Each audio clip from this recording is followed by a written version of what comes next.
Hello sir, good evening sir. ये good sums evening. मुझे आ नहीं रहा है सर, क्या आप मुझे ये बता सकते हैं? बिल्कुल, ये तो बहुत आसान सा सम्स है और माध्यमिक में ऐसे टाइप के सम्स आते भी हैं। जैसे यहाँ पे आप देख रहे हो x plus y directly proportional with x minus y है। तो पहले यहाँ से स्टार्ट करते हैं, x plus y directly proportional with x minus y. तो आप जानते हो प्रोपोर्शन का साइन हटता है तो क्या बैठता है, यहाँ पे कांस्टेंट बैठता है x plus y equals to, यहाँ पे इस कांस्टेंट को हम लोग k लेट कर लेते हैं अभी, k माइनस वाई। यहाँ पे आप साइड में लिख देना k is a non zero constant. क्या नॉन जीरो कॉन्स्टेंट होता है, ठीक है। और इस कांस्टेंट को लेने के बाद, ठीक है, आप इसका आगे ऑपरेशंस करोगे तो यहाँ पे क्या हो जाएगा, यहाँ पे के एक्स हो जाएगा माइनस यहाँ पे के वाई। अब एक काम करो, इस वाई को इस साइड ले आओ और इस एक्स को इस साइड ले आओ, तो यहाँ पे क्या हो जाता है वाई प्लस यहाँ पे के वाई इक्वल्स टू यहाँ पे के एक्स माइनस यहाँ पे एक्स हो जाता है। फर्दर क्या करो, यहाँ पे वाई वाई कॉमन जा रहा है तो यहाँ पे वाई कॉमन ले लो, तो यहाँ पे वन प्लस के इक्वल्स टू यहाँ पे क्या हो जाता है एक्स कॉमन जा रहा है तो यहाँ पे के माइनस वन। तो यहाँ पे आप देखो, यहाँ पे एक रेशियो बन जाता है x by y equals to क्या हो जाता है, देखो इस y को इधर ले आओ और इसको यहाँ पे भेज दो, तो वन प्लस के बाई क्या हो जाता है k माइनस वन।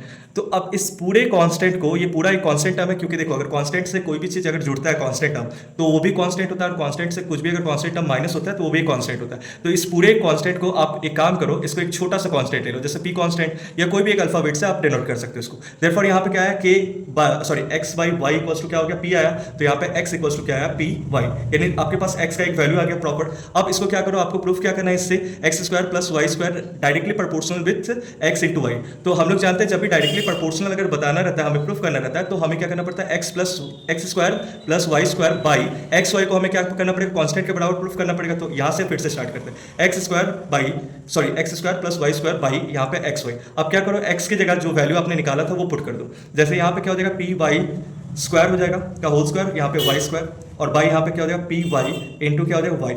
अब यहाँ पे आगे अगर फर्दर अगर आगे जाते हो तो यहाँ पे p square y square plus यहाँ पे वाई स्क्वायर हो जाता है, और यहाँ पे पी वाई होल क्या स्क्वायर हो जाता है। तो यहाँ पे अगर देखिए इन दोनों में से क्या कॉमन जाता है, वाई कॉमन जाता है, यहाँ पे पी स्क्वायर प्लस यहाँ पे क्या बचता है, पी स्क्वायर प्लस वन, और बाई यहाँ पे वाई स्क्वायर इंटू पी बचता है। तो वाई स्क्वायर से वाई स्क्वायर कट जाता है, और ये पूरा टर्म अगर आप देखोगे फिर से तो यहाँ पे पी इंटू पी है, यानी कॉन्स्टेंट इंटू कॉन्स्टेंट है, देयरफॉर कॉन्स्टेंट ही आएगा, कॉन्स्टेंट वन से प्लस होगा तो कॉन्स्टेंट ही आएगा। ये पूरा एक टर्म क्या आ गया, कॉन्स्टेंट के बराबर आ गया। देयरफॉर आपने प्रूफ कर दिया, और आपने क्या प्रूफ किया, आपने x square plus y square directly proportional with x y, ये आपका प्रूफ हो गया। तो समझ में आया आपको?